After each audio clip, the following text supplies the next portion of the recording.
Hello and welcome to another episode of Snowfly. It's middle of September now, here on planet Earth, and you are listening to Snowfly. Wow. My name is Mitch. This is all. Hi, everybody. And obviously, we're here recording another show at 4:33 p.m. precisely. It's On beautiful. September 10th. Yeah, it's really, really nice weather. Fall has landed, and almost. It's like kind of that period between the warmth and the cold where it's like just right, you know, and we're liking it. How's it going? Good, man. How you doing? Good. I'm liking that sweater you're wearing. I mean, I know. Yeah, me too. I know this might sound like horrible product placement, but it is sick. It's a sick zip up. Hook A. Oh, it's awesome. The new Hook A stuff's wicked, dude. The fall collection, cold weather collection. It's sick. Yeah, dude. I got like that plaid vest too, and I'm loving it. Loving it big time. Nice, big man. fan of the new Hook A stuff. Definitely worth checking out if you like Hook A, which you should because it's great. I'm good, man. If you're watching this on SoFly YouTube, you can of course see this sweater, and this will be maybe the most interesting video on today's show because our guest today is Danny Reed, and his video upload worked for 27 seconds. So you'll see him for 27 seconds, and then you'll just see a photo of him and me talking to what looks like a photo of him for the rest of the show because there was a video upload error, but the audio is good. So if you're listening to this on wherever you're listening to it, hopefully you enjoy this interview with Danny Reed, who of course is a wicked tattoo artist in North Carolina.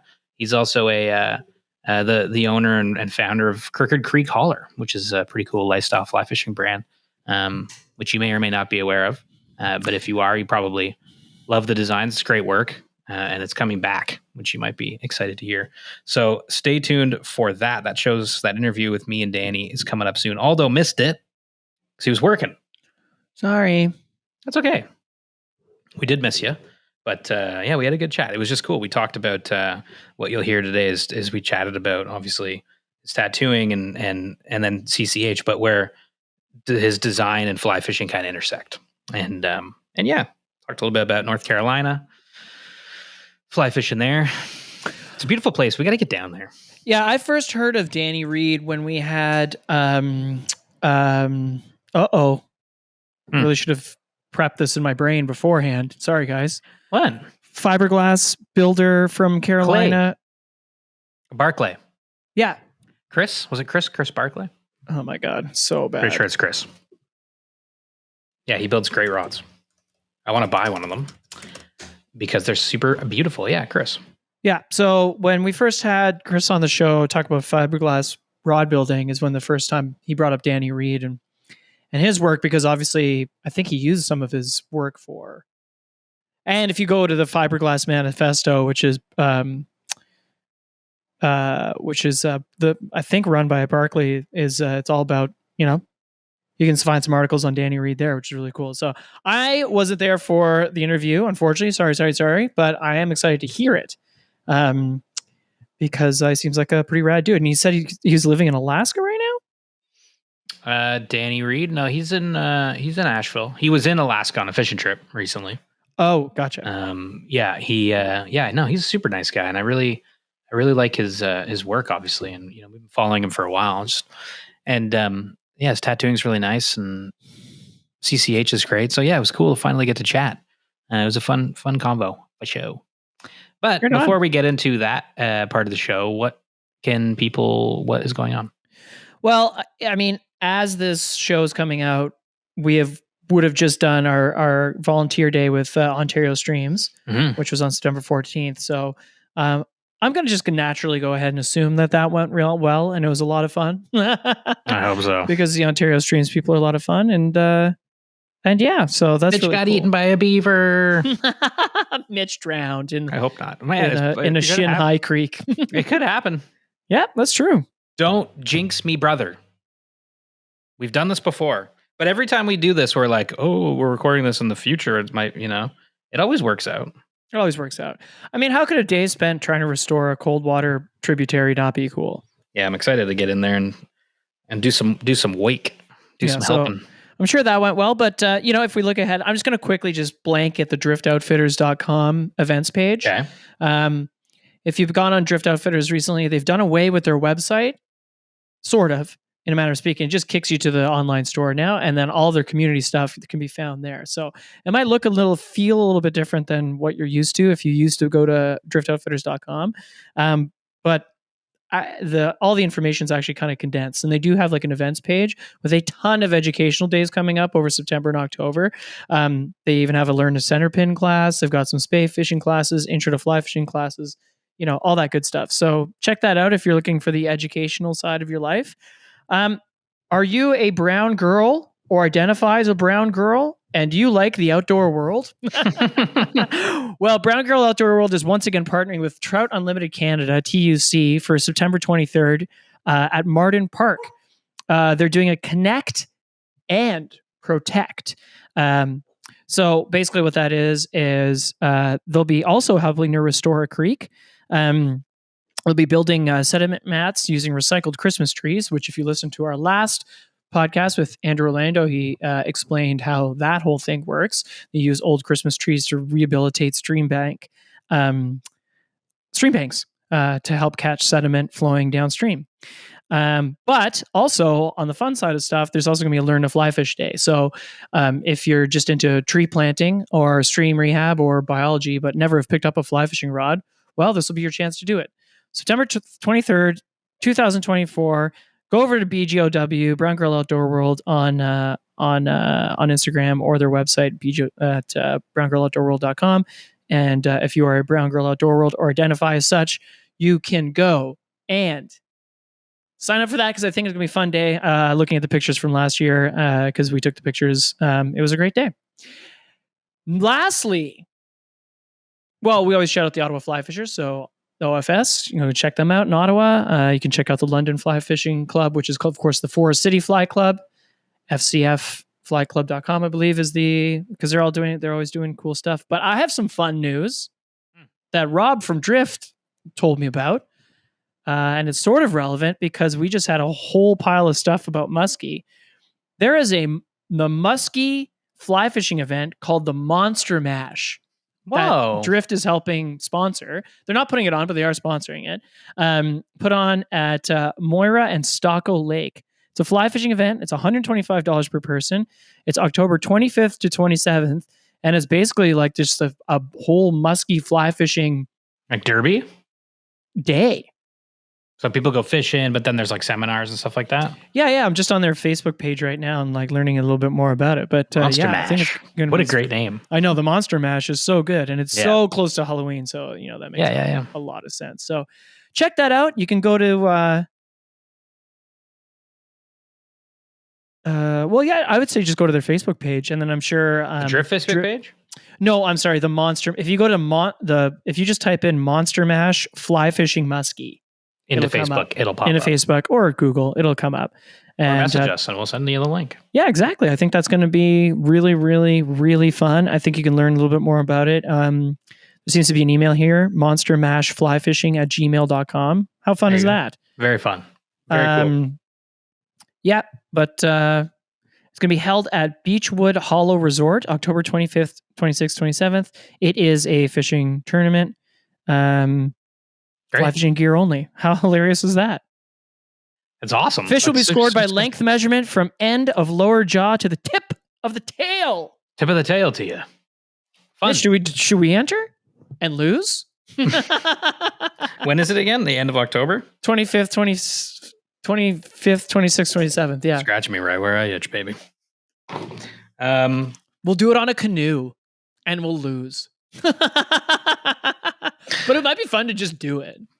It might be. It's a pretty cool idea. I love the name. I can't like if we go into it not wanting to even come close to winning, and then we win, and we're just hanging out, and then on the off chance that we actually hook something and maybe even win, how funny would that be? That'd be crazy. It'd be very crazy. It would drive Chris from Drift insane. Chris, come on, baby. It would. Those assholes. That's how it goes, man. That's how it goes. Sometimes it's a bit of a lottery. Who knows? Yeah. But we're going to show up, catch something big. That's it. I think to summarize, educational days, driftoutfitters.com, Yeah. community groups, check out, Forest City Fly Club, Ottawa, Fly Fishers, et As cetera, et cetera. yeah. But the big thing that I think is kind of fun is this monster mash. The Monster Mash. I think I'll see if Drift needs some help, I'll go help them out for sure, because I think that sounds fun. Even just to take pics. Shaboom. There you go. Okay, well, there is the community update for you. Let's get into this chat with Danny Reed, and then we'll chat some more after that. Here is the interview right after these words. Danny Reed is an angler and tattoo artist. He's been tattooing since 2001, specializing in bright and bold American traditional tattoos. His work is inspired by wildlife, old school imagery, and all things weird. He founded Hot Stuff Tattoo in 2009 and has since been cultivating a talented and diverse team of tattoo artists. He's also the creator and owner of Crooked Creek Holler, a wicked fly fishing lifestyle brand that makes goods and gear for the modern angler. I love the CCH designs. I love Danny's tattoo work, and I love that today he is on SoFly. Danny, welcome to the show. No, I appreciate you having me on.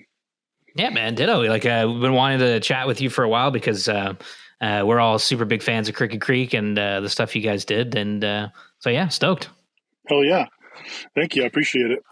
Yeah, man. So whereabouts are you calling in from today? I'm sitting in my car in my driveway in Asheville, North Carolina. Nice. How's life down in Asheville right now? Oh, it's pretty good. Just had some good weather today. Did some stuff around the house, working on some projects. Nice. But yeah, things are good right now. Super rad. Cool. Well, yeah, like I said before we hopped on, we're just gonna talk about your fly fishing life and CCH and tattoo and all that kind of stuff today. But usually before we get into all those details, we like to just kind of get a background on how you got into fly fishing and kind of all that stuff. So how did it begin for you? I'd say I honestly didn't start fly fishing until I was in my early 30s. Grew up fishing a little bit, as a kid. I grew up in Charleston, South Carolina, but it was never something I took seriously. And got into my early 30s, and I'm 43 now. So I just had this kind of desire to do stuff outdoors, kind of feeling like most of my life had been spent inside of a tattoo shop.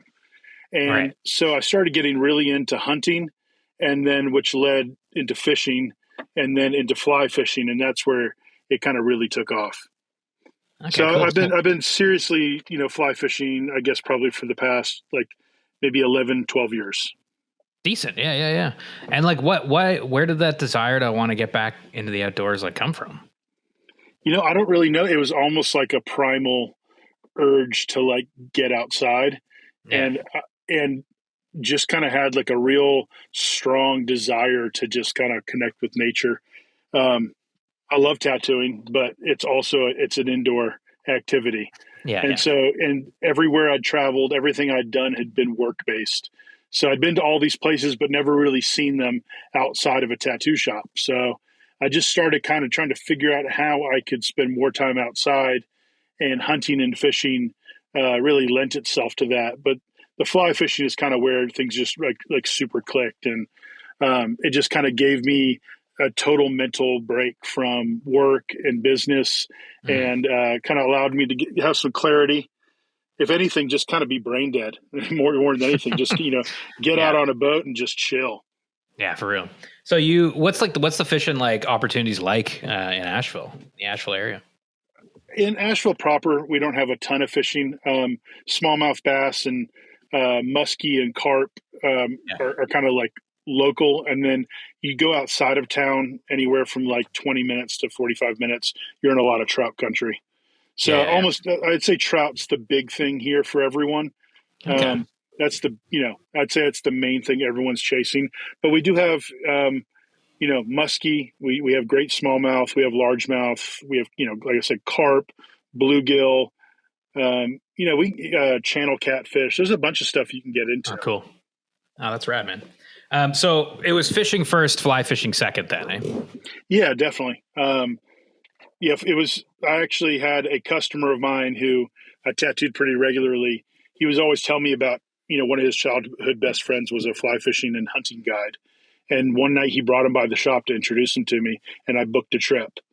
Yeah. And I was just looking at I it. went fly fishing with him like the next week, and on the Watauga River in East Tennessee, which is one of the main kind of tailwaters that everyone fishes around this part of the country. And we went out, I caught a bunch of trout with him, and it's just I immediately went out and bought gear and was like fishing multiple times a week. Oh man, yeah. Like what was it about fly fishing that kind of had you hooked? Oh, I mean, there's so many things. I mean, one, it's like the action of it all. I think you're Mhm. kind of constantly doing something and being really attentive to it. So it requires like focus and I don't know. It was different than spin fishing in the way it just kind of clicked with me more. I just Mhm. enjoyed it, and plus I like the kind of all the little nuances about it. I tend to like get really into things and like hyper like fall in love with stuff, Mhm. whether it's like throughout my life I've always had one or two things at a time, sometimes even more, that I'm super dedicated to and studying and like doing all the time. Yeah, yeah, yeah. And fly fishing just is like it's like that. It's kind of like a constant learning.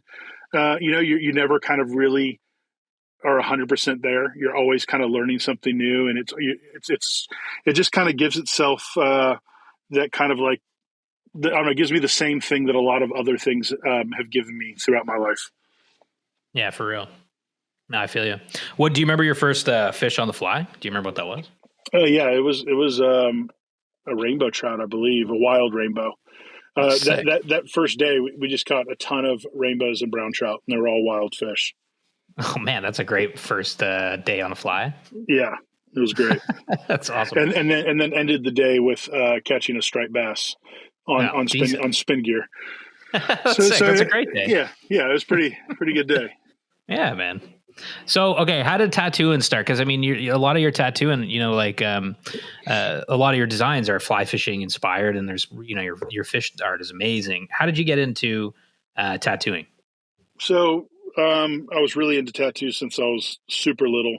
Hmm. Always been really into music and collecting music and records and CDs as a kid, and always wanted to get heavily tattooed.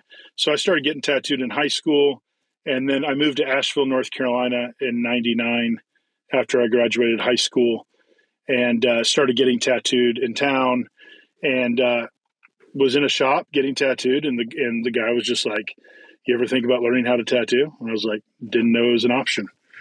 I grew up in South Carolina where tattooing was illegal until like 2006, maybe. So What? yeah, it was I one of didn't the know that. last. Yeah, it was one of the last states to legalize tattooing. Wow, So that's crazy. I didn't grow up like all the tattoos that we got, that we knew about. You either have to leave the state or get it legally. So, Right.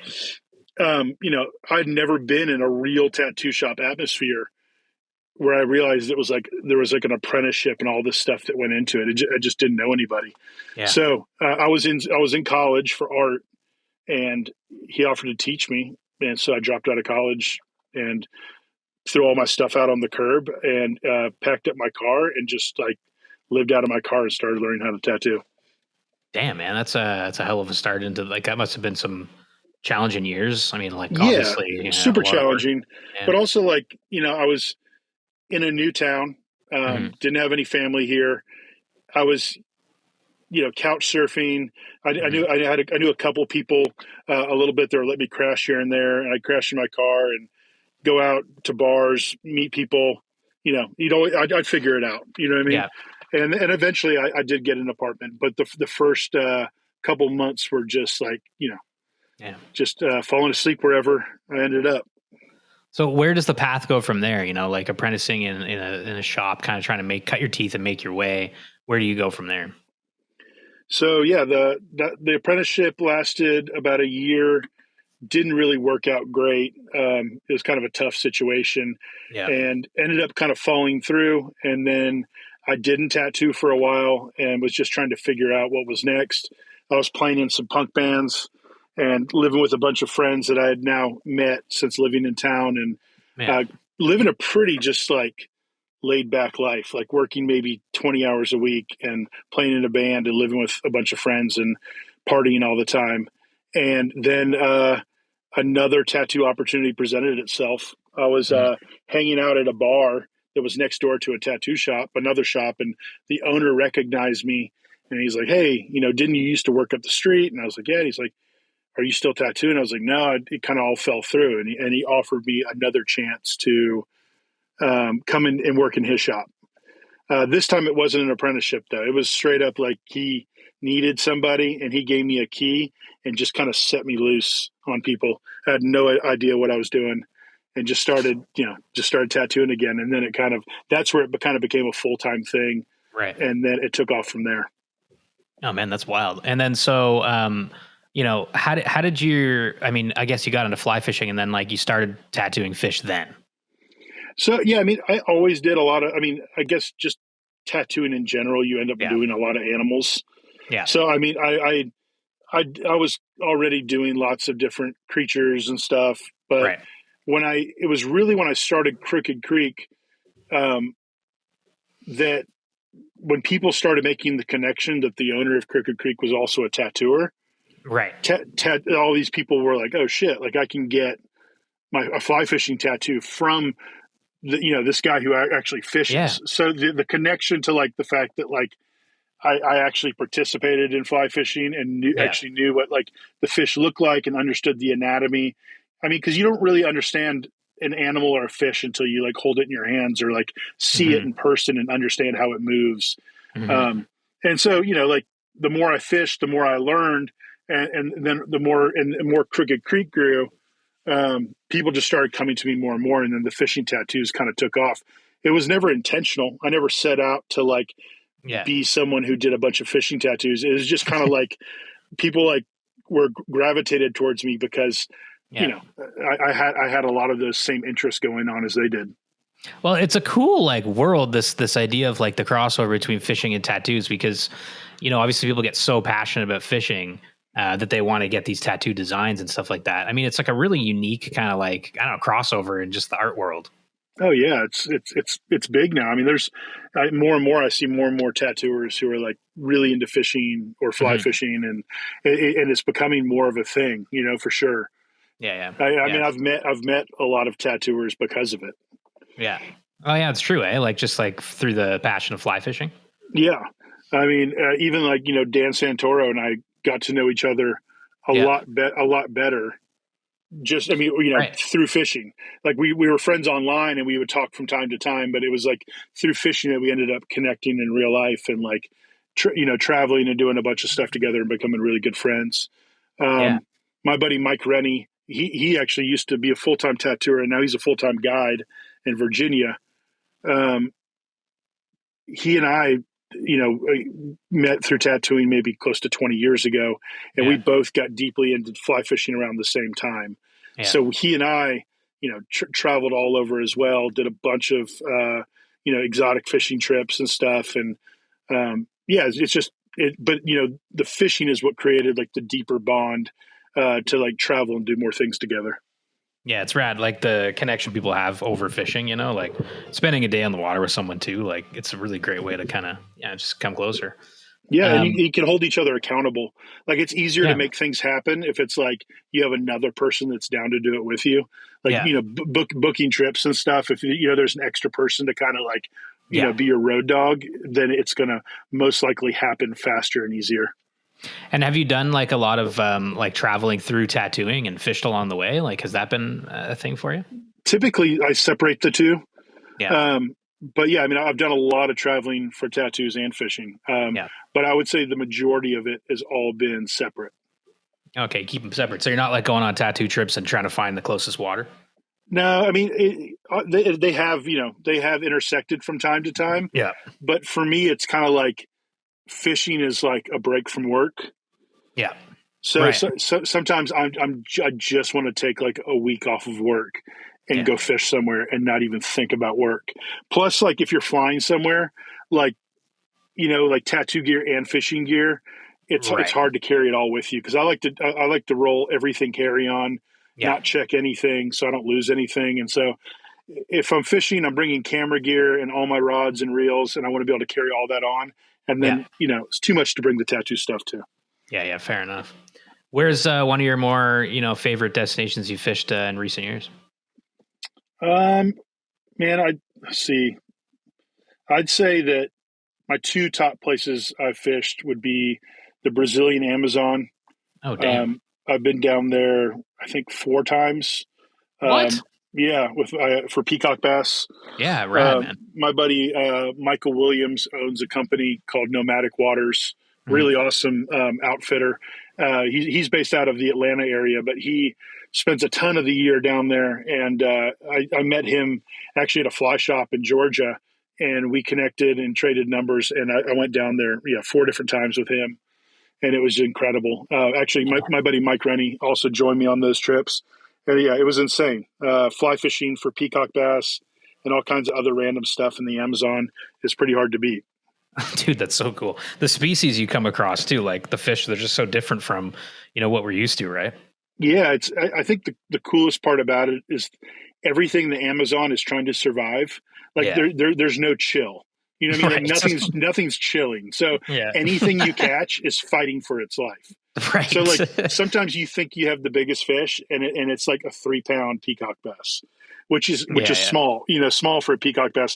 But a 3-pound peacock will bend a 10 weight in half. It's like the strength they have because they're just everything's like fighting for their life. Oh my God, man. Yeah. And I've seen like peacock bass, and arowana is another fish that I thought was so cool. Like I heard years ago, people fishing for those in the Amazon. What a pretty fish, eh? Arowana are in the same water that we fish. I've never come across the arapaima, but I have friends that have come across those, which are just like kind of like a giant arowana. Oh, but nuts, we come across the arowana, wolffish, jacuda, piranhas, peacocks. It's pretty cool. It's super diverse. Tons of like, caiman and like different like kind of alligator/crocodile species, turtles, birds. I mean, it's a wild experience. Yeah, it's super gnarly. Okay, so I mean, that's pretty quick in a nutshell. You got into fishing in your 30s. You're, an accomplished tattoo artist. You do some amazing tattooing that intersects with the fly fishing space. Crooked Creek Holler, how did that start? And what is it? Yeah, so, it started very organically. I think as I was getting really into hunting and fishing, and then, later came the fly fishing stuff, I kind of realized that there was like a missing space for like maybe people like me that grew up like and more like like listening to punk rock and skateboarding and all this stuff that were now into the outdoors, and like how like there was like a missing link for like apparel and just gear for like maybe someone like me. So it's like all the hunting stuff tended to be like kind of like on the more like redneck side of things. Right. And the fly fishing stuff seemed to be like on the kind of like, I don't know, like, I don't want to like insult anybody's company or anything, but just more like kind of like conservative or like kind of frat boy looking. Right. The old style Orvis. Yeah. All nice stuff. I own some of that stuff, but but I was like, kind of like, oh man, there's not like a lot of stuff for like a counterculture, kind of look. And I was like, oh, it'd be cool. Maybe I'm really into this stuff and I'm spending all my money on it. I'm working less because of it. Maybe if I make some stuff, I could like make a little extra money to start funding trips. So I was like, maybe I'll like make a couple t-shirts and a hat, and then I'll take all of the money and I'll pay to like go somewhere. And that's kind of how it started. It was just like, I made a shirt, then I made a hat, and it was like, and it just grew organically, and people started following it, and I'd sell out of something. I was like, damn, okay, I'll do another thing.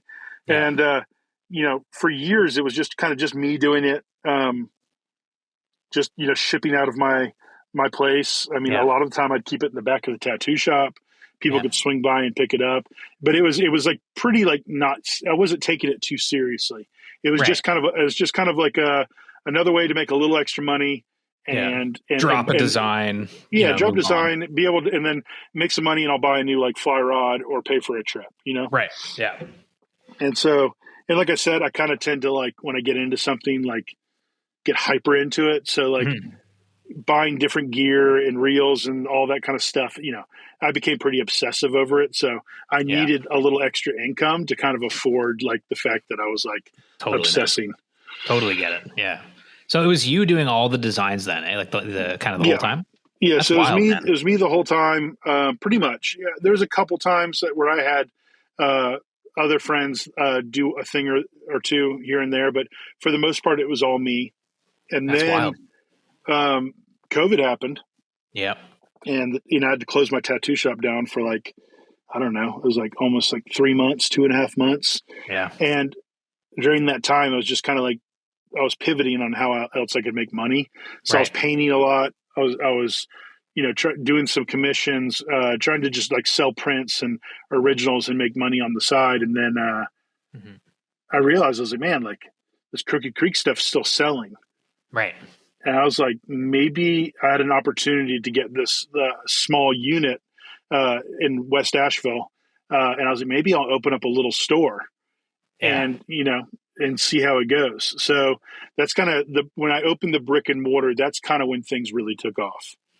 That's so cool, man. Like actually having a brick and mortar space. And so like the people like into like how big is Asheville? Is it like a big town? No, it's not. It's probably like a little over 100,000 people. Okay. Maybe like maybe 110, 120. But And on any given moment, there's probably 80 to 100,000 people visiting here. right, okay. So it's So a big like it's a yeah. big tourist destination. Okay. So like the reception was pretty good. People were coming to the shop and you had an actual footprint. So now it felt more, I guess, tangible, less like just dropping designs here and there. Right. Totally. Yeah. It felt way more tangible. I was also started making more, but like Yeah. also I couldn't keep up with all of it myself. Also tattooing full time. So I was also hiring other friends and artists to do stuff as well. So that's when we started doing a lot more stuff with other people Mhm. just to kind of have constant product available because we always suffered from the problem of releasing something and then it's selling out too fast. And then Awesome. the store would be empty. Right. So You're then like, it's what do I like you put? kind of you have a brick and mortar, but like all the product that you just had made sold over the weekend Yeah. on the online store, and now it's like everything in the store you're having to like pull off the shelf and pack up. So It's a weird thing. yeah, Like, how do you even figure out that balance of like supply and demand, I guess. it was tricky because like then I started ordering more stuff, but then it was like we would over order, Yeah. and then we started bringing in other products like some like boutique fly rods, a couple of Right. reel companies, just different stuff like so that there's other things in the store other than our Yeah. products. And Yeah. that way there was like the store wasn't empty. Mhm. But ultimately like the only thing that really made sense was like the stuff we were making as far as margins go.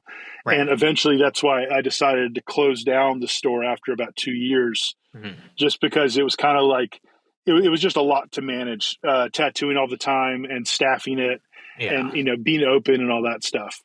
Yeah, dude, that's a ton of work, man. I mean, like it's a really cool idea, like to have this place that's curated with your vision, what products you like, and then also CCH stuff. I think what an awesome store. Like, is there any plan to ever bring that store back, or even bring CCH back? Yeah, well, actually, now that you mention it, Yeah. yeah. So there is no plan to bring back a brick and mortar at Mhm. this time.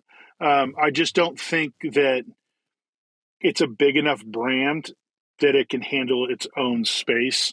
I Right. mean, I think you have to just get so big before you can truly have a brick and mortar that makes sense and Yeah. have like, a bunch of employees and people running it.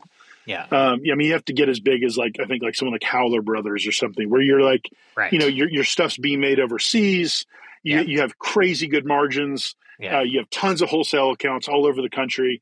Yeah. And then you can like actually have a place like that, but it's just too small of a brand. So I Yeah. decided back in December that I was done doing it totally. Yeah. Yeah. I just felt like I needed to put all my attention and energy into tattooing Mhm. because that's the thing that, I think I'm best at and I Mhm. can manage best. And it just felt like that was where I needed to put, everything into. Yeah. And I was approached by a printer embroiderer out of Fort Collins, Colorado. Yeah. Um, and he wanted to partner up and figure out a way that we could keep Crooked Creek going. And Mhm. I told him I needed several months to kind of think about it because I was just kind of burnt out. Mhm. And we kept kind of reconnecting every little while, and we're about to relaunch it. Long story short, Yeah. Hell yeah, man. And so you're excited about this. I'm super excited. Basically, I'm still the sole owner of the company. I'm still full creative control. Awesome. I'm designing everything, but he's going to handle all the things that I don't want to handle. So Right. he's going to handle all manufacturing, all shipping, all emails, all website.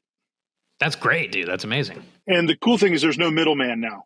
I was Yeah. paying a printer and then an embroiderer and all these different people separately, but they were all then having to order my blanks.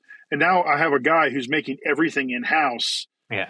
So I'm not like my price point of like actually making stuff goes down a lot because it's not crossing as many hands. Oh, I see. And, He's actually making it too. He's actually, he'll be doing everything. He won't actually be sewing the shirts. Sure. But I'm like, there's no upcharge because it's like, he's now my strategic partner in making everything. So they're going to and they're a really good, like major, like print and embroidery shop. Sick. They're called Pine Brand. Okay. And he's a fly fisherman. He's an outdoorsman. So Cool. It's not like he's connected to the brand personally, Yeah. which is cool. He's coming across it as like a fan of the brand who doesn't want to see it go. And he kind of came to me and was like, how can I help this keep going? He already has all the staff. He already has all the infrastructure. So he's able to kind of help me get the brand going again. And later this month, we're hoping for a big relaunch. And we hope to be releasing new stuff every, 2 to 3 months. Dude, awesome. That's so good. I bet a lot of people are going to be, there's tons of people that are going to be stoked about that because like your designs are amazing. Like the clothes are so super cool. The brand itself, I think, is wicked. I was even thinking the same thing. I'm like, man, maybe I could talk to Danny, open up a store in Toronto and you know what I mean? You figure this thing out because I think the brand's super cool, man. Thank you. And I'm really hoping that I can now actually grow it the way I want to because I don't have to deal with any of the stuff that was stressing me out. Yeah, I don't have any employees. Yeah. Like he's handling everything. Yeah. And I'm just going to design it all. But the best part is like, I'm still in full creative control and I own the brand. So it's a really good partnership. I'm excited to see how it rolls out. It's awesome, dude. Okay. Maybe we just talk a little bit about like, what's kind of your process, your inspiration for the art you create? Like, where does that inspiration typically come from? Historically, it was always like I'd never make anything if it was a species I hadn't caught before. Okay. So like it was kind of like cool. I always kind of felt like it was like poser to like make make a musky shirt and you've never caught a musky. You know what I mean? Or like because it's kind of like you can't really you can't fake the funk. So a lot of the stuff that as it was coming out, it was because I'd just taken a trip and caught a new species. So like. It started with like, it was like trout designs and bass designs. And then I started traveling more. And then it just kind of, like that's where it all opened up. So like the first time I went to Brazil, I came home and I made a peacock bass shirt. I went to Alaska last summer and finally caught salmon on the fly for the first time and caught, I think, 5 different species of salmon. So I came home and immediately put out a salmon t-shirt. So it was, I think a lot of it was inspired directly by my own travels. Like even like we did a musky shirt and it's because I finally caught a musky. So I was like, okay, now I can finally do it. So people were always like, oh, you got to do a musky. And I was like, well, I've never caught one. So I can't profit off of making a design that I haven't put any, time into catching the fish.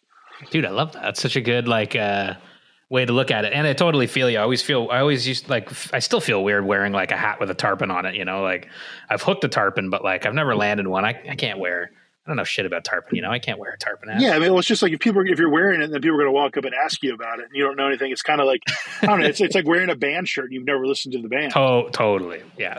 So it's just like, I mean, to each their own, but like, to me, it's just like poserish. Yeah. So, and I mean, and no hate on anyone else. But it's more so as far as I would feel that way. You know, I wouldn't feel good. I agree. I feel the same way. Alaska, that must have been a pretty rad trip. Oh, it's great. A buddy of mine that actually lives here in Asheville. He's been guiding out there for I think 7 or 8 seasons, and the owner of the lodge offered to sell it to him. So he recently, this this summer is his second summer running it as owner and operator. But I went out last summer for his first year as owner and did a week out there, and it was insane. Oh man, 5 different types of salmon, eh? Yeah, I think yes. Yeah, I caught silver, king, chum, pink, sockeye, Dude, that's so rad. and then caught a bunch of grayling. So Oh, it was really sick. Really, really grayling sick, too. Grayling are so high up on the list for me, man. Like I've always dude. wanted to catch a Yeah, grayling. mousing for grayling's pretty Oh, insane. damn, mousing! I didn't even know people mouse for them. That Yeah, but you don't mouse them the same way you might mouse for like a trout. It's like yeah. you kind of skate the fly a little bit Okay. more than like stripping it. Yeah. You kind of just kind of almost like wiggling the tip of the rod and just kind of letting the fly like skate, Oh, and cool. they come up and smash it on top, and then they'd also eat streamers. And I might cast into some salmon, and the grayling would eat. Oh man. So I mean, there's where we were. There was a bunch of really awesome Arctic grayling, like all wild fish, and they were just insane to catch. One of the most beautiful fish I've ever caught by far. They're so pretty. Have you done a grayling tattoo yet? I've only done one, and I did it on my buddy who owns the lodge. Oh, that's cool. That's awesome. Yeah, I did it probably.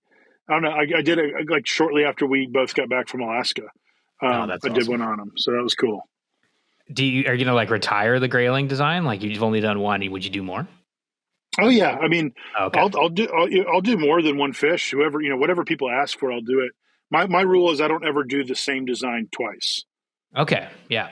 Unless like two friends came to me and they're like, we want to get matching tattoos, then I'll do it. But even like the brook trout, which I sometimes I feel like I've done 1,000 of, every single one of them is its own drawing. Yeah. In some subtle way. In some sort of way, like I don't like. I mean, granted, I drew them all so they all look similar in some way, but I try and start each one from scratch as a new drawing, and then I try and do all the patterning. So it's like every single person has their own trout. It's like if you laid 50 brook trout side by side, they'd all look like the same fish, but they're all going to have their own unique spotting and patterning. So I try and give that to each person I tattoo. That adds an even cooler level of like trout tattoos, like to it, because it's just like that, like you just say, like every trout's a bit different. So should the tattoos, Yeah. So yeah, I never do the same design exactly twice. Like I said, unless it's like matching tattoos for friends, I always try and do a fresh drawing, and that part kind of keeps me interested too. I don't like to like once I've done something, I kind of feel like it's done. And so if I'm going to do it again, it has to be done in a new way. Yeah, that makes sense.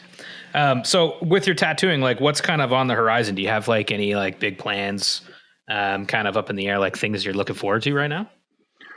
Yeah, I mean, I feel like right now, I feel like I'm kind of in like the best, I guess, part of like time of my career, kind of feel like I'm in like my like prime as far as like, I've been tattooing 23 years. I feel like I fundamentally understand it the best I ever have before. Yeah. And I think I'm, kind of like, I don't know, like, I think tattooing is really hard. It's hard on the body. It's hard on the hands. It's hard on the eyes. So like, I feel like you can only do tattoos for so long before you kind of start to be on like a downward kind of like decline, Right. You start to kind of just burn out. Yeah. And so like, I kind of feel like I'm in a good place. So I'm trying to really kind of strike while the iron's hot. I've been traveling a lot for work, trying to do more conventions. I'm going to Germany at the end of this month to tattoo for a tattoo convention, Italy in November. So just trying to kind of like when opportunities come my way, just trying to say yes to everything, trying to just kind of like, take the work when it's being offered and be, I think, until, because I mean, eventually it's like, people like kind of lose interest or you might not be as busy as you used to be. And so while I'm busy and while people want to get tattooed, I'm trying to make the most of it. Yeah. Just kind of say yes to things. Yeah. Just saying yes, trying to like, like step out of my comfort zone and just like be like a yes man for like most stuff. Yeah, I dig that. That's like I know you mentioned his name earlier, Dan Santoro. Like obviously, like another tattoo artist, fly fisher, owns house fly fishing. I know he said before, like he'd love to tattoo on the side of like a river somewhere. Like do something like that. I mean, any thoughts on doing something like that? Yeah, I mean, it could be amazing. Like I said, I tend to separate the two quite a lot. Yeah. Mostly because I work really hard when I'm at home and like work. I tend to like, work like 10-hour days and like do it like work 4 days a week tattooing, and then typically another couple days of like working on art and like running errands and running the business. So when I'm on vacation, I'm truly like deep into Checked vacation. out. Yeah. But I think as I get older and like maybe can like not feel like I'm working all the time, I could maybe see myself mixing the two a little bit more. Yeah. Man, I'm just thinking grayling and, like, man, how cool would that be? Like, let's all go out to Alaska and go grayling fishing and Yeah, do it'd some be incredible. tattooing. And now they make gear that like, is all battery powered and everything. So you could pretty easily go and do that. Set up wherever you want. That's cool. Totally. Fishing wise then, like what, you got any trips planned coming up, or you're just sort of working right now? I've honestly been more in work mode than ever before. Trying to kind of get back into the fish mode. I went every year I go to northern Michigan on a smallmouth bass trip. So I just did that back in late May, early June. Spent like 6 days like fishing hard. It was amazing. It's one of my favorite places. It's definitely my favorite place in America to fish is northern Michigan. Yeah.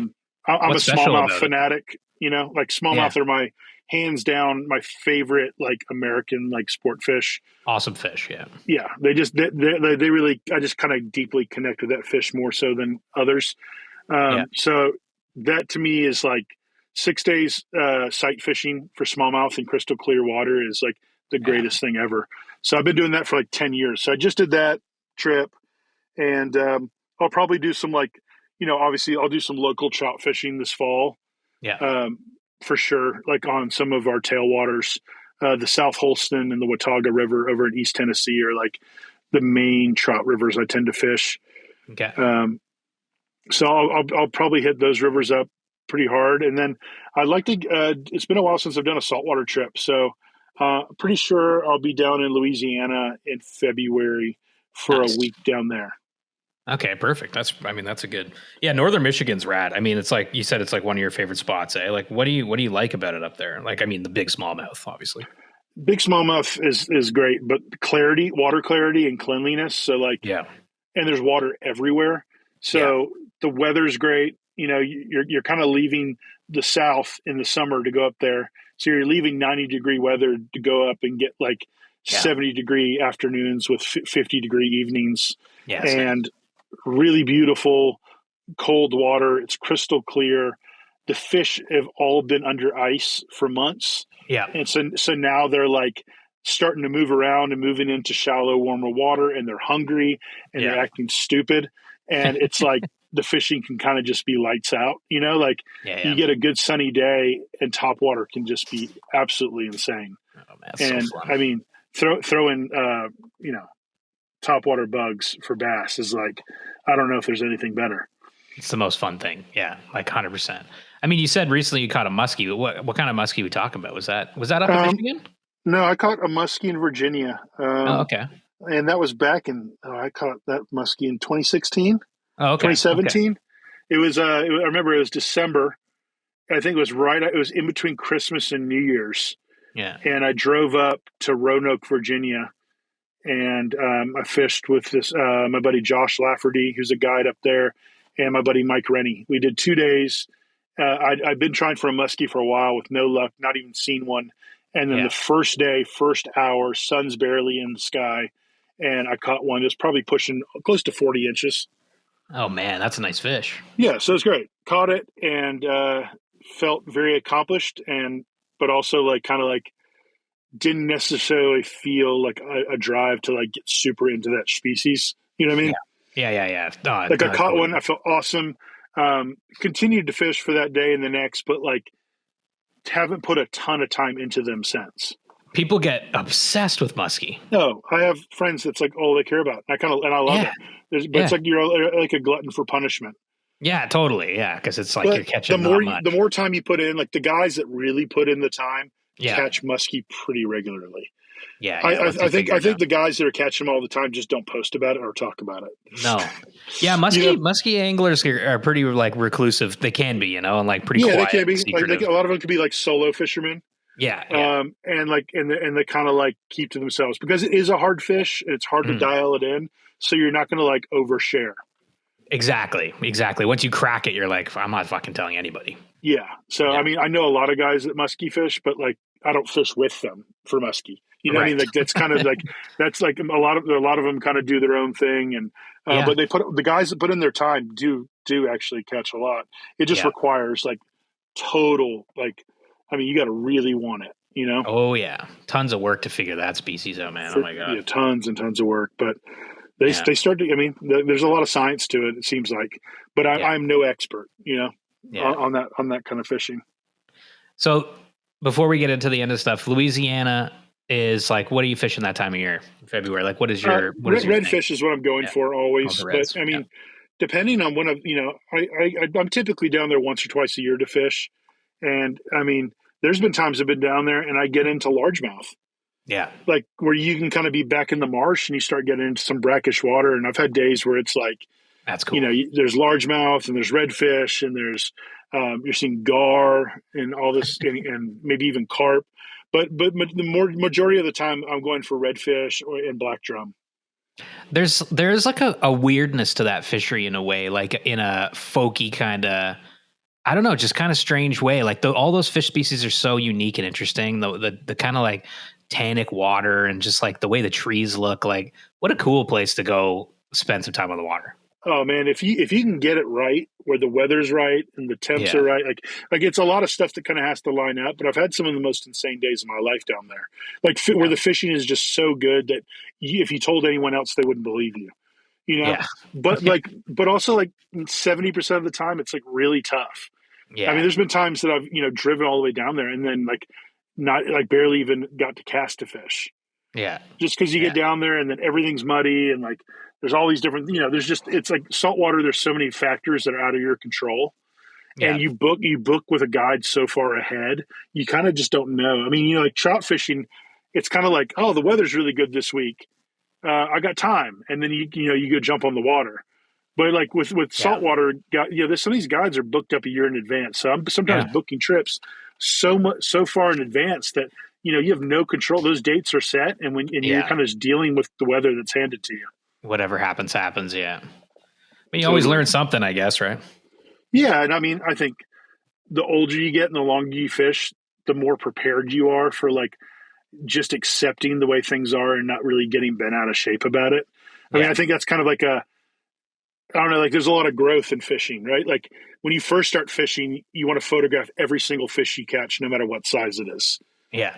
And like there's like these stages of like where it's like, like just where you kind of reach different levels of like, it's not really about the photo or it's not really about getting a picture of me with the fish. It's just more kind of about being there and doing it. And so I think the longer I fish and the more you kind of just are cool with whatever happens. And like, it's not about like anything more than just like being there. Yeah. No, I love that, man. It's so good. Okay, so before we get on to the last section of the show, Crooked Creek Holler, one more time. It's coming back. Do you guys know what you're going to be dropping first, like design-wise? What can people kind of expect there? Yeah, so I got a brand new design. I just finished. Everything's printed. Everything's made. We're just getting all the logistics together. Everything's being photographed right now. I think we're going to be dropping a brand new T-shirt and then 2 or 3 older shirts that have been reimagined. So all new colorways. And then a couple new hats, old patches, new hats. So, most of it's stuff that everyone's familiar with if they follow the brand. Yeah. But like all of it's kind of been like reimagined and all the colors switched out and changed up. And then 1 new T-shirt. So that's going to drop. And then hopefully in October, we're going to have a couple long sleeves that are going to drop. Again, those will both, I think it'll be 2 long sleeves. And those will both be designs that people are familiar with, but kind of reworked and reimagined. And then a couple of new hats. And then come November, some more new hats and some more shirts. So we've got probably September, October, November will probably be pretty big months for releasing a bunch of stuff. And then that'll probably be it to kind of keep us through up until Christmas. And then in the new year, then we'll be dropping more. Dude, awesome. That's so exciting. Okay, we got 5 more questions that we ask every guest at the end of each show called Mitchie's Fishies 5. They're just kind of more questions. They're not like buzzer beater or anything like that. more questions about fishing, but kind of more general questions. So I'm going to ask you them now. The first of Mitch's Fish 5 is, what is your favorite fish and why? If you had to pick a favorite fish, what would it be? Smallmouth bass. Yeah. I mean, yeah, granted, there's bigger, crazier, wilder fish in different parts of the world that are even more fun. But living in America and access to the water that I have on a day-to-day basis, that's the fish that kind of just gets me fired up. I would take smallmouth over trout fishing or any other species in America any day. I love it. I love the conviction with that answer. They're just a different breed. They live a really long time. They grow really slowly. Yeah. To me, when you catch a big smallmouth, it's such a trophy. It's old wise fish. That's like they're like a worn. I mean, they've fought some battles. They're like warriors. Yeah. And that's what I like about them. I mean, a big trout is an amazing thing, but it's a delicate, sensitive thing, and bass kind of have a little bit more grit, and I kind of like that, like the toughness, the way they eat, the way they fight, the way that you can put pressure on them. You can stick your finger in their mouth and just rip them out of the water. I mean, they're just a robust fish, and I like that style of fishing more than like the delicate dance of trout. Yeah, they're hardy. They got some grit to them for sure. That's a cool way to look at them. I remember catching like a big smallmouth when I was like in my early 20s, and I was like, I had a second where I was like, dude, this fish could be like my age. And that tripped me out. Yeah, a lot of people don't realize that. I mean, it depends on where you live. The further north you go, the longer they live. But like you get up into northern Michigan and into Canada, a 22-inch smallmouth could very easily be 18 to 22 years old. Yeah. And maybe even older. I mean, that's some people argue about that on like how old they can really get. But I think I've heard some people say they can get upwards of 25 years old in really cold climates, just because they have such a short feeding cycle. Yeah. It's a cool thing, man. It's a cool thing. Yeah, it's really cool. Okay, number 2 is, if you could fish anywhere in the world right now, assuming it's going to be like lights out fishing, the best fishing ever, where would you go and why? Having just gotten back from Michigan, that would normally be my choice, but then my second pick would always be Brazil. Yeah. Peacock bass in the Amazon is like absolutely fucking crazy. Yeah, it's like something to do. You catch so many fish. Like when you get on them and you get into them, it's like psycho. You cannot, I mean, it's just unheard of, the numbers and the quality of fish that you're catching. And every single fish is beautiful. Every single one of them fights super hard. Yeah. And it's like the way they eat. I mean, it's just too much fun. And the guides down there, the whole experience, it's a really, really special place. So like, it's an adventure, man. Like fishing the Amazon. It's an adventure. Yeah. I mean, it really is. Like it's like the whole thing is just like fucking crazy. And you're just hardcore, like, I cannot believe I'm here. Yeah. But all that aside, once you're there is a certain sense of like total calmness and safety that washes over you. Like I never have ever felt like uneasy or afraid or like, I don't know. It's like, once you're there, I don't know. There's a certain peace that's there that's really nice. Man, I assume I'm going to go and get bit by like an ant and just explode or something, So I always tell people, so as long as you're on the water, and we spend all of our time in boats, we sleep on a boat, we fish off of boats, we're never on land. Oh, so like you're either on a mothership sleeping and eating, or you're on a bass tracker fishing. And the water in the low season when we go to fish is so tannic because of all the vegetation that no bugs, it's too acidic. Oh yeah. So there's no mosquitoes. You're not getting bit by anything. Now, now you walk 10, 20 feet into the forest, you're going to get annihilated. But oddly enough, like you just don't get bitten when you're on the water. Wow, that's cool. Okay. Yeah, it's pretty cool. I like that Michigan was still your number one, even after all of that stuff about Brazil and the Amazon. That's funny, man. Well, I will say this, like, Brazil's hard. Like it's like tough. Like the weather's tough. It's hot. And you're fishing the same way you would fish to muskie. Right. So you're casting big rods, big flies, really, really just like heavy stuff all day long. So it's physically exhausting, but you're catching a lot of fish. But so it's like, you're like kind of wiped out. But there's a reward. Michigan's kind of more like, wake up, have a casual breakfast, fish all afternoon, catch a bunch of fish, go out to eat it that night, have drinks, cocktails. It's like a very it's very vacation fishing. Where sometimes fishing can kind of feel like work, like good work, but work, Totally. Yeah. Brazil is an adventure. Michigan is like this really pleasant. Yeah. It's like a pleasant vacation where it's like the perfect mix of like, hanging out with friends, fishing, drinking, eating good food, all that kind of stuff. Best, man. You gotta have both in life, like you do. It's nice to have both.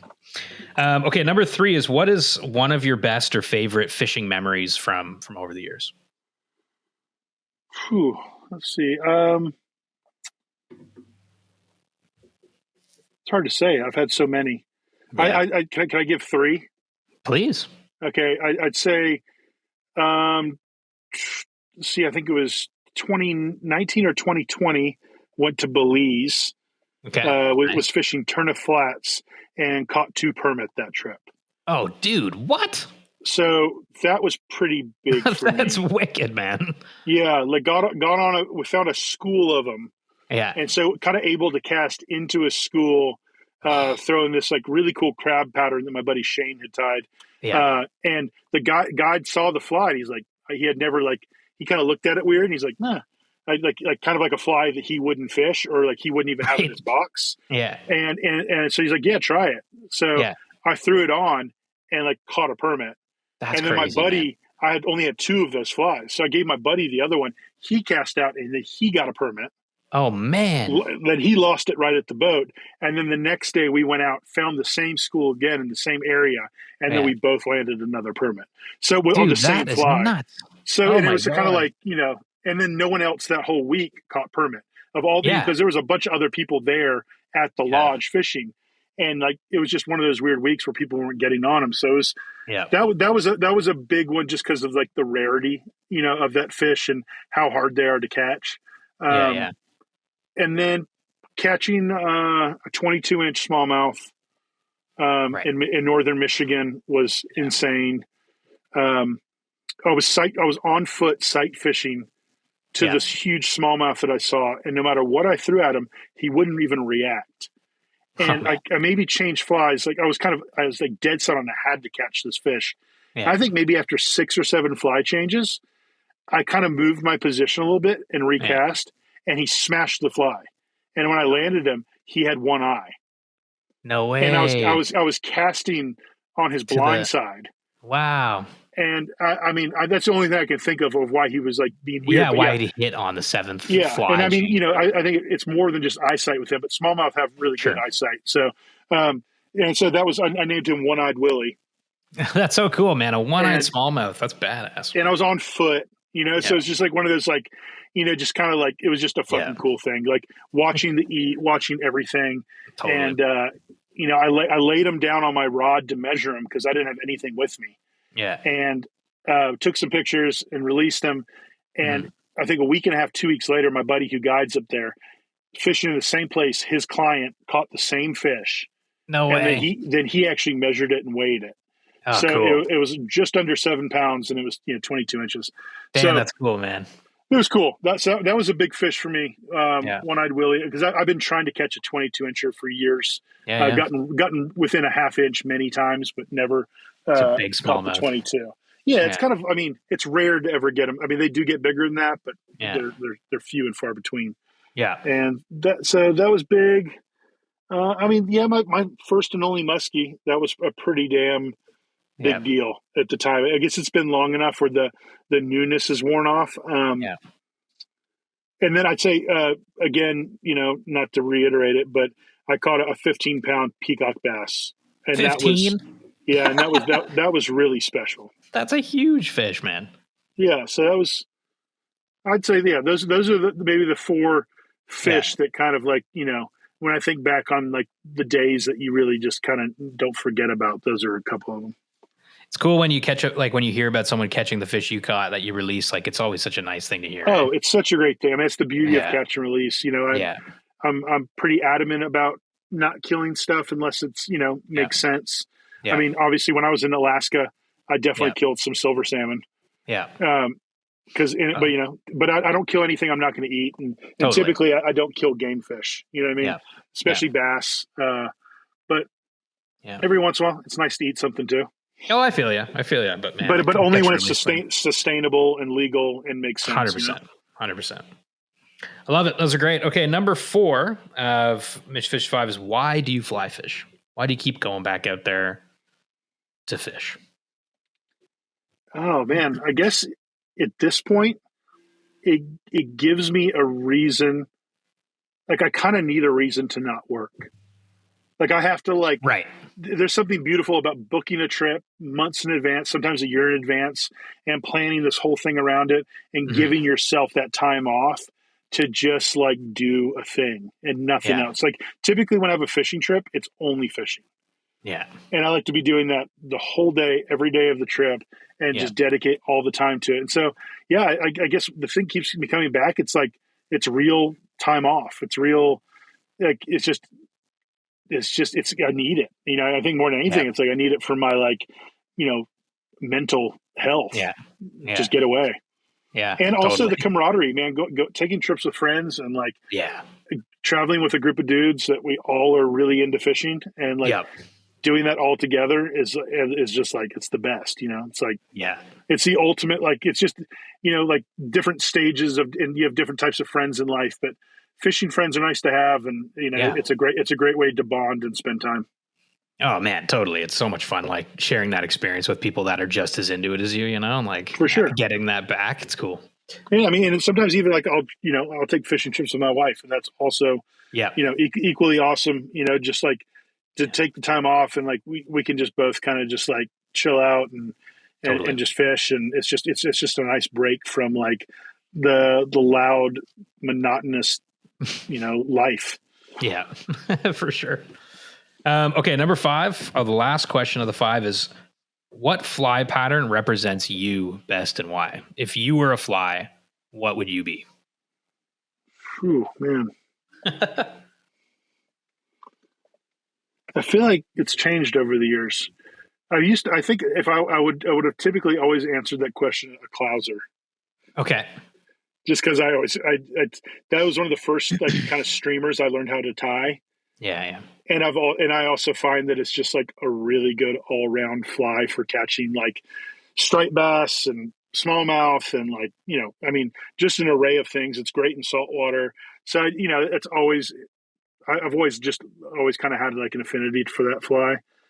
But I don't know, just a big old bass bug is pretty nice. Yeah, just something that just plops on top of the water. Yeah, that feels pretty good. I think today that's the one that I'm feeling most. If I were a fly, I'd like to be kind of floating around on top. Yeah, I like that. That's a good way to put it. That's a nice way to kind of frame it. I like that, man. And then I got one more for you, a special 6 question, because you were in punk bands and stuff. If you were on a desert island fishing somewhere and you had one album to bring, what are you bringing? Oh man, that's tough. Catching permit all day, catching bonefish, and you get back, you got to listen to this album. What is it? Well, here's the thing. I mean, I obviously have my favorite bands, but I listen to so much new music all the time. I kind of my favorite thing about music is finding music. There's nothing more joyful than discovering a record you've never heard of, or something, whether it's new or old, and kind of just discovering it on your own. So I'm always I'm rarely listening to something. I'm always trying to listen to something new. You know what I mean? Yeah. And usually within the year, I'll kind of really pay attention to everything that's coming out. Mm-hmm. But man, desert island. So it's island life. I'm trying to chill. Yeah. It's going to be Communique by Dire Straits, the second studio record. That's I love it. Mark Knopfler is the greatest guitarist alive right now, in my opinion. It's ultimate guitar tone. Yeah. And it's a really good record that I could listen to over and over again. Hell yeah. So yeah, if I only had one record, that would probably be it. Because that has some island vibe to it, Oh yeah, you could chill to that for sure, 100%. Close second would be probably some Live Dead, just so I could get 2 full sets of music. I'm getting a lot of bang for my buck, a lot of Yes. songs, probably something from 77. Yeah, it's always kind of different when you listen to it. You notice different things, Yeah. you know? Yeah. So, I mean, I would like Live Dead 77, something in that era. I got a couple shows, maybe like Fox Theater, Yeah. Atlanta, or it would be the Palladium in New York, or maybe like, I don't know. I don't want to say Cornell. That's too easy of an answer, but probably Cornell is Palladium. yeah. Yeah, I mean everyone picks that, but Yeah. I am a big 77 guy, so I love it. yeah, I'd say Palladium, New York, or Fox Theater, Atlanta. Amazing. Well, Just Danny, because you get so much time. dude, it's I mean, they're just constantly soloing, and jamming out. I mean, it just goes forever. Danny, thank you, man. I mean, if there's like a shout out you want to give, like anything with CCH, or just one more reminder of what to look for, yeah, I mean, get on our website, put in your email. If you're connected through our email, you're going to have first dibs. You know how the internet works these days. Instagram kind of hates small business, so we're really trying to like build connection through direct to consumer. So everything that's new, if you're on our email list, you'll have 24 to 48 hours heads up to buy stuff before it launches online to the general public.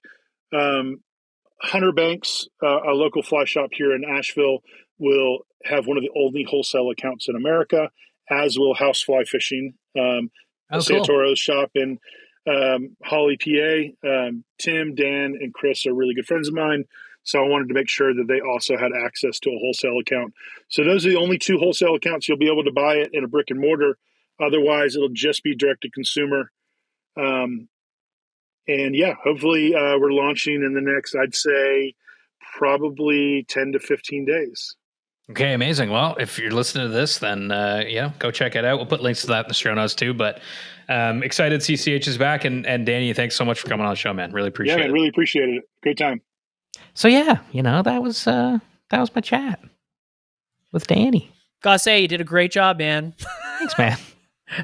Thanks, man. Of course, we are still just recording the intro here, and through the wonders of editing. Although hasn't listened to it yet, but you will. And I can only assume. You're gonna like what you hear. Yeah. Okay, before we talk about maybe like our fishing stuff, why don't we talk a little bit about the Coalition, this article that just came out? Yep. Coalition for the West Credit River. Obviously, we have talked about a lot on the show because they're a group of wonderful people doing amazing work for the West Credit River and the Credit River in general in terms of raising awareness and trying to hold the town of Erin accountable as they build things that threaten the river. One of the things that happened was recently, actually, I think it came out, 5 hours ago. So September 10th, the article came out. We'll put links to the article in the show notes so you can go read this. But it was from the Coalition. It was an answer to an article that that the town put out called Erin Wastewater Construction Leak Poses No Threat to the Environment. So that was an article that came out from the town, and the Coalition was obviously like, well, I'm not so sure we can just say there's no environmental threat when you leak construction materials into a river. So basically what happened was there was what's called a sediment control bag, and it leaked into the water in the Credit River. And there's like photos of the river that are like, it's like opaque with like some kind of cloudy stuff, which, it doesn't look good, but also I think what's kind of frustrating about this is the town just trying to sort of sweep it under the rug and not make such a big deal about it. But Coalition's asking a lot of good questions. Like, how can you say it's not an environmental problem? Like, did a Ministry of Environment conservation inspector actually attend the spill site and take, measurements to support that conclusion that it's harmless? Like, do we have that fact? I'm guessing no. There's all kinds of stuff in here. Like, did X happen? Did Y happen to make sure that it is safe? Again, it's just, it's just another example of like clashing interests and like, obviously the town of Erin doing the wrong thing from what I can see. And that's maybe my opinion, but like, I don't know, man. I see a picture of the credit like full of construction material, dust stuff, and it kind of pisses me off. Yeah. I mean, it's like I've always said, like, why it doesn't have to be either or. It can be both and. Like, this country's population is growing. Erin is a great place to want to live, for sure. Oh, like totally. why wouldn't the town? Yeah. Obviously, it's easier, more cost effective not to care or to not have these checks and balances. But Yeah. wouldn't it be way better if your town, no matter how big it grows, still has wild trout running through it? Sounds pretty cool to me. So work with the coalition. Like just like do your due diligence. And if it does come true, like it wasn't good. Then And let's if be you- accountable and move forward together. Like let's not just try to play this back and forth game where we're Totally. like, you know what I mean? Like if they came out, if Aaron was like, yeah, we messed up and we're gonna do XYZ to try to mitigate it. Great. Like I would love that response. You know what I mean? Like again, like it's just like, but it's this like trying to just like sweep it under sleek and like keep going. It's come on, guys. Like yeah, it's like if you're listening to this and maybe you're part of that city council and the Mhm. things we're saying are making you mad. Well, just think about how mad the landowner was when you decided to put the effluent tube across their property into the river without discussing them. Could you imagine, Mitch? You're waking up. It's this idyllic morning. You're looking at the Credit River on your property, and then all of a sudden, a sewage pipe is getting installed, and no one talked to you about it, like across your yard, essentially. yeah, It would drive me insane. I know. Like, that would drive me insane. So, like, that's just I'm using this as an example, as a fake case study of the lack of communication from the city regarding this matter, shall we say? So, yeah, it's not particularly confidence inducing when you see pictures like that, and then you just get this half baked, non science based article saying, "Nah, nothing happened. Yeah, It was fine." Yeah. So yeah, I think you're right, Mitch. I agree with you. I think it'd be great if, shit happens. People make mistakes. So what can you do to make sure they don't happen again, or to just care about this river? It's not that hard. It might cost more money and it might take more time, but like, I don't know, man. It's just the right thing to do. But anyways, what can people do? I mean, like we're trying to just like apply pressure in any way we can. And obviously we have this show. The coalition has the coalition. They wrote an article. We have this show. We're trying to just apply pressure. And I mean, I don't know. We're putting the word out there. Hopefully more people, keep, I mean, like, a lot of everybody that listens to the show, people that we know obviously supported. Just trying to figure out like what people can do. Like, I mean, call the town of Aaron. I don't know, put up a bit of a stink, like just show them that there are people that care and more, maybe they'll feel some kind of obligation. I think if things are quiet, they're just gonna do whatever they want, right? The residents definitely care. Like we've talked to many residents. I have some friends who live there, and they're pissed. Their parents are pissed, and their parents' parents are pissed. And that's what I mean. They I don't think even numbers. fish. I think numbers. Lots of people, sort of, applying this kind of like pressure and showing that like we see what's going on and like it ain't cool. I mean, what else can we do? So, anyways. I don't know. It's not a good story, but it's another story to share because it's an important one, and just seeing those images is really frustrating. And then I don't know, just to hear a response like that. So anyway, check out the article. It's in the show notes. You can learn more about it, and stay tuned for more updates as we continue to move forward with growth in a place that's really special and beautiful. We have to look into what's going on with the mega quarry. I'm not 100% sure where that one netted out, but I'm going to send an email to people that I know are doing stuff with that and see if we can get involved. But anyways, check it out. Link in the show notes, and check out the Coalition for the West Credit River as well. You can Google that and see what they're up to. Hell yeah. Yeah. What else is going on? I know fish-wise, I went fishing with Frankie. That was pretty fun. Yeah, how was that little trip? You did like a little camping thing. Yeah, I took a little 2-night solo trip with Frankie's birthday. My dog is September 1st, and Bree, my life partner, was in BC. So, my spouse, my significant other, was in BC, and so I said, "Fuck it, let's go canoeing." And so we did. Actually, what was super nice is I know the people at Novacraft still, and out of the blue, I emailed them, and because I don't have a canoe, and I was like, "Hey, Novacraft. Borrow a canoe. How's it going, guys? Hey guys, Remember me? can I borrow a We canoe? go way back. Yeah. And and they said yes. It was so nice. Sarah, the very marketing awesome. manager, just sent a canoe over to the Complete Paddler, which also shout out the Complete Paddler. I'd never been. It's been 7-8 years of going into Temagami. It's been a lifetime of canoeing. Yeah. Since the first time I canoed was Outdoor Ed in grade 10. And I was thinking about that on my trip. Like, Outdoor Ed still exists as a program in public schools in Canada, Ontario. Sorry. Mhm. I wish it was maybe not mandatory, but I wish it wasn't extracurricular. Because you got to kind of do it before and after school. It would be cool if it was. And I know York Regional District School Board has been working with Demisha and myself as part of the Outdoor Ed program, and that's been really fun. We've done it 2 years in a row now, but we're only with them for a day. Yeah.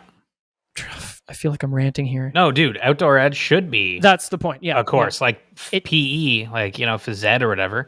Dude, like doing Outdoor Ed as part of phys ed, one, you're forming a relationship people have with nature that will, to your point, last a lifetime. And two, it is fun phys ed. It's like, instead of just like running around a track, which is fine. Track's great. But what's really fun is like hiking or like bird watching or like fishing even, and that's physical exercise as well. Yep.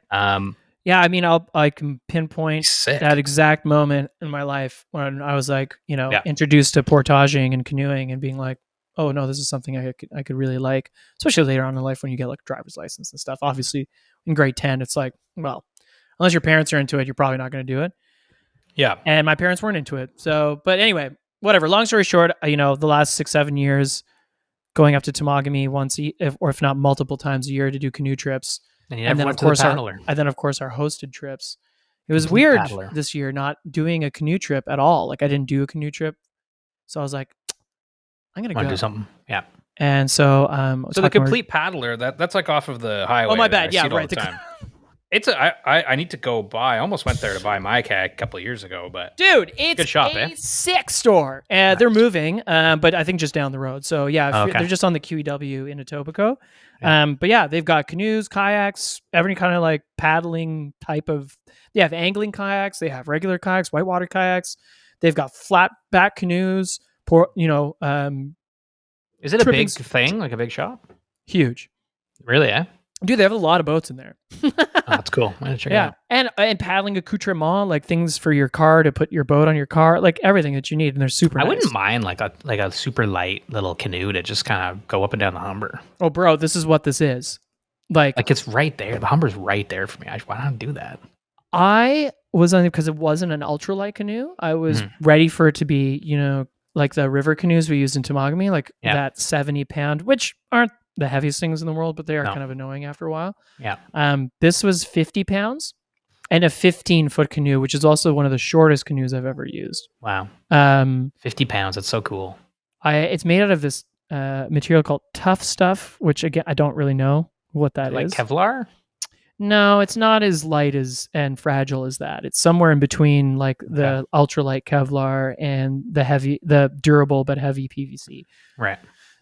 But I loved it. I really, I had Frankie in the canoe. One just paddling with her bags, fit all of her bags and her no problem. Yeah.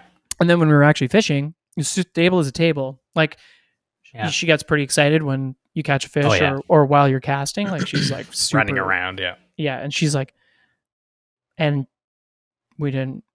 That's rad. I was standing in it fishing. It looked like a beautiful campsite. Oh man, yeah! Shout out to our pal Mitch Baumile for the GPS coordinates. It's kick ass. You had like a little waterfall thing and like rapids and like nobody around, eh? Mm-hmm. That's awesome. I'm gonna make a little day tripping about that.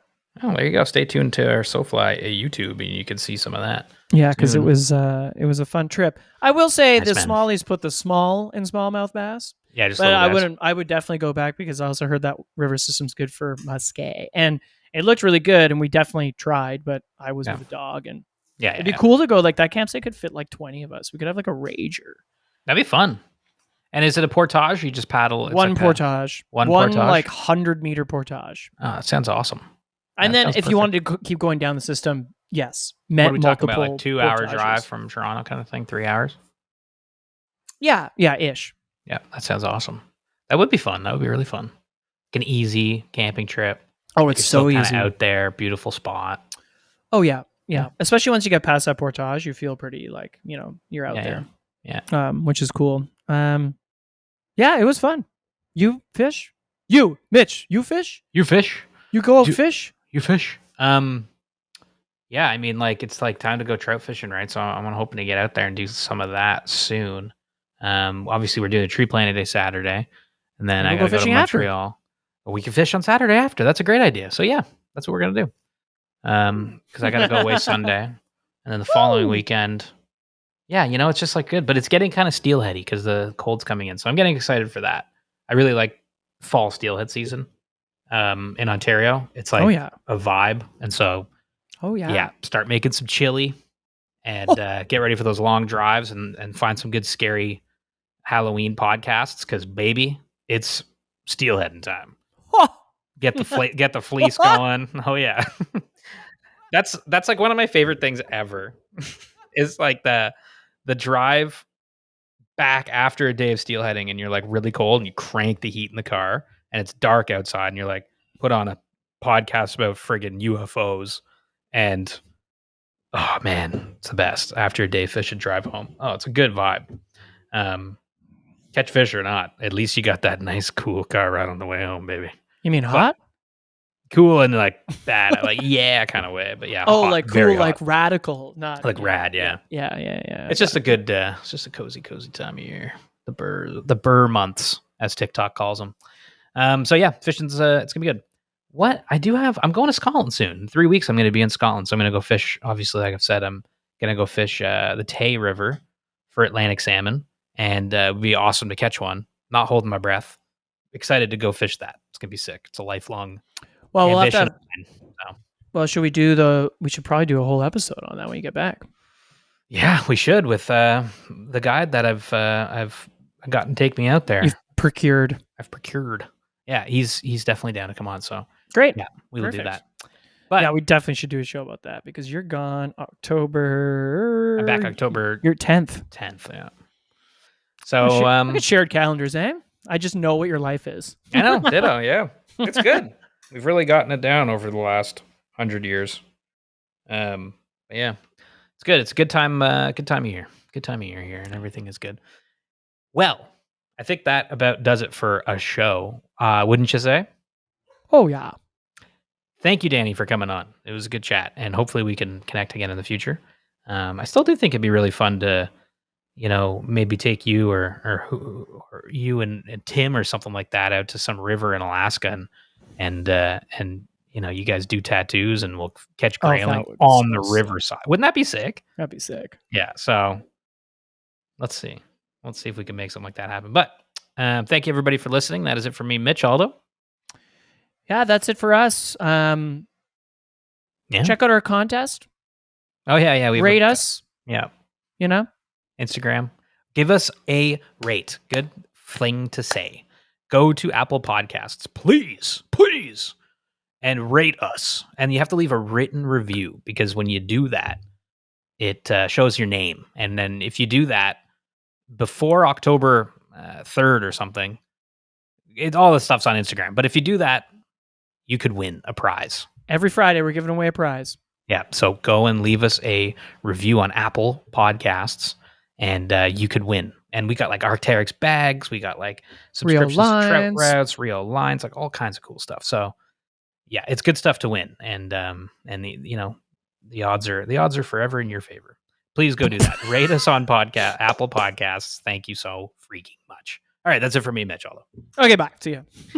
Take care, everybody.